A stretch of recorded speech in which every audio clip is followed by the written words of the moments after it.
What's up, everybody? It's Omar, making a video on the power of belief.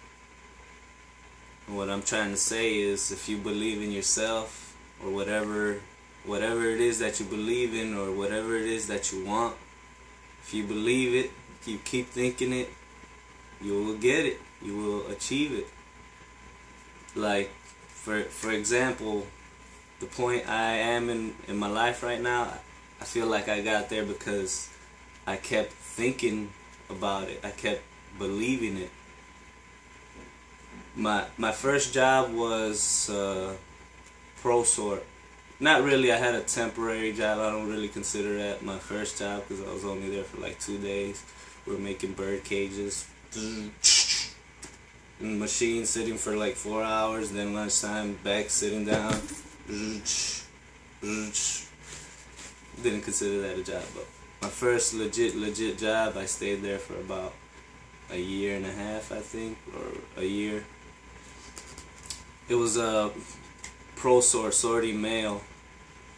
Then I got fired because I was late a couple of times, and I asked them for a raise because they were promoting me, and they used my attendance as a way of saying, "No, we don't want to give you this raise." But anyways, I wasn't using the power of belief yet. Well, actually, you're always using it.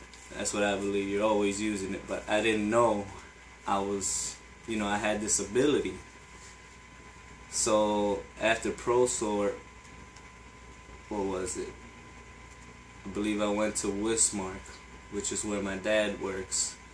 He hooked me up, and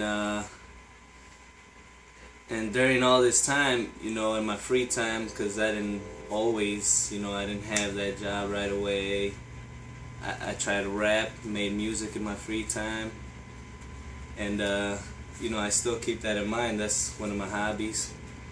So at my dad's job, I was in shipping and receiving, and it got boring after a while. I started carrying my MP3, listening to instrumentals, keep the music in my mind. And it got so boring, and I got laid off because in the winter we work with steel, so a lot of steel doesn't get sold in the winter. And I got laid off in the winter, and my dad's all like, "Hey, there's a mechanic shop like a couple of blocks away. You should go over there and be an apprentice." And we asked the owner, and sure enough, he said, "Yeah, why wouldn't I want somebody working for free?" But he gave me $50 here and there, which was pretty cool because I was getting unemployment at the same time, and I had my daughter, so definitely needed that. And my cousin was telling me about how he got his job and how I got in. I'm gonna tell you how I got in it, because the way he got in it, his dad told him to drive around the companies around his job, and Serge, that's his name, that's my cousin's name, Serge went to go apply at his dad's job because he needed a job too. And he was passing by this one company like, "Should I go there?" He wasn't really gonna go, but just like that, he decided, "I'm gonna turn into the parking lot." Went to apply. Couple of weeks later, had to do a lift test, had to do a drug test, and then he was hired. Interview. In the mechanic shop. I'm sorry for jumping story to story. This is how my brain works. But when I was in the mechanic shop, I was telling him that right around the time that Serge got the job, I was telling him like, "Man, my cousin got this job," and he showed me his paycheck from his first paycheck, and it was about, I don't know if I should say the amount, but he made a good amount of money that I thought I could never make because I didn't graduate high school. I got my GED later on, but I'm like, I don't think I can make that kind of money unless I went to college or something. So I was like, man, I started believing like, if I could get this job, I could buy a lot more things that would be a lot better for my family. So I started thinking about this job and how I can get it, and like how I really wanted it. And so I told the mechanics I work around, was like, yeah, there's this job, man, they pay good money. And those two mechanics like, man, you ain't gonna get the job. So I kept applying, and they finally gave me an interview. They gave me the drug test, they gave me the lift test, because it's a physical job. You gotta pick up boxes all day long, non-stop, for long hours. And might I add, I was in the freezer too. But they're all like, yeah, you're not gonna get it, you're not gonna get it. And I'm like, I'm gonna get it. Because, you know, I already thought it was locked in.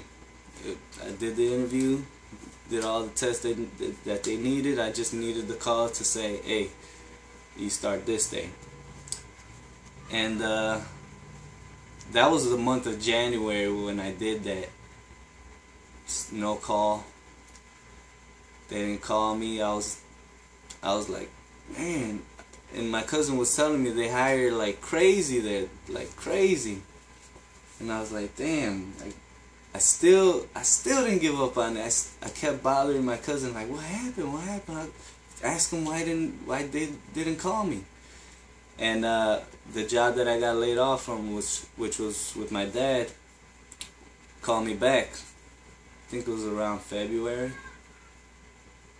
And I got laid off around December or November. I don't really remember, but they called me back, so I was like, I'm back at that job.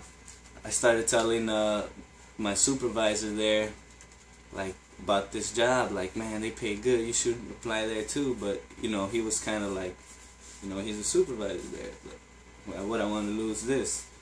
I'm already set here.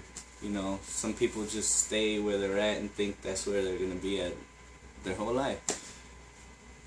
I was just trying to, you know, help other people make more money. But, so, I'm bothering my cousin. Like, damn, what happened? It's already a month, 2 months, 3 months. I reapplied again. Kept reapplying. And then by May or June, they called me back again. Do a lift test, do a drug test. And they gave me the interview. And this time they called me back. I never stopped thinking about it. I kept wanting it. I kept calling Serge. Like, Serge, what did HR say? Human Resources. I don't know what happened. They don't want to tell me. They told me to reapply, and I did. I called Human Resources myself too. Like, what happened? I want to work there, because they always look for people. They're always hiring like crazy. So they finally hired me. And what I was thinking during that whole process before I got hired, my cousin was telling me what he did at his job, which was pick cases, pick groceries for restaurants.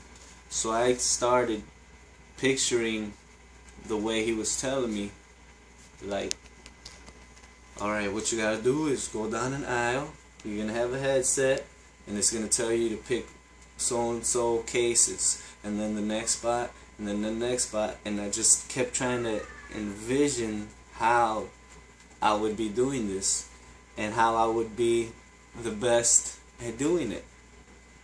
And I just kept thinking about it, like, oh man, I'm gonna show these guys, because they didn't hire me the first time. I gotta show them that I can do this. And I kept thinking about it without really knowing or being there and seeing, oh, this is how you really do it. This is how the aisles look, or this is how the items look. I just kept imagining it, like, from what he would describe to me with his words, I would picture it in my mind, and I would picture myself doing what he said he did.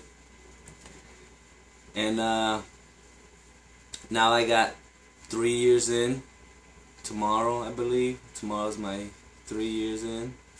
Reinhardt. And I got about, hold on, give me a second, I'll be right back.